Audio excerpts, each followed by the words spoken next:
Hingi muna tayo ng update mula sa Department of Justice na pinangunahan ng DOJ yung pagbubukas ng bagong immigration detention facility sa Bilibid. Ano yung detalye nito, Yusek March?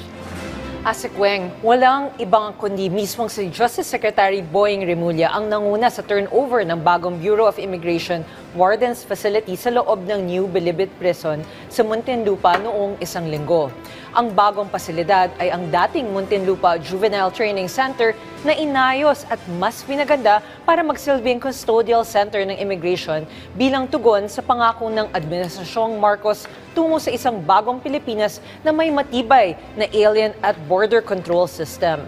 Kasama rin sa simpleng turnover ceremony si Bucor Director Gregorio Catapang Jr. at Immigration Commissioner Joel Anthony Viado. Inaasahan na makakatulong ang proyektong ito para maibsan ang overcrowding sa mga foreign holding facility ng bansa at magsusulong sa kalusugan ng mga dayuhan. Yusek, ano naman yung mga ginagawa ng DOJ sa pagpapalakas ng kampanya laban sa gender-based online sexual harassment? Asikweng, walang puwang ang anumang uri ng sexual harassment sa isang bagong Pilipinas.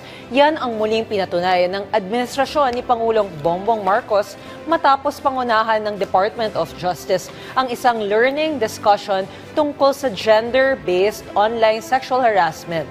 Sa pangunguna ng DOJ Action Center, kaagapay si Quezon City Mayor Joy Belmonte, matagumpay na nailunsad ang Justice in Action Lecture Series noong June 23, 2025 sa MCX Museum Event Center sa Quezon City, kung saan mahigit 100 gender and development o GAD focal persons ang lumahok.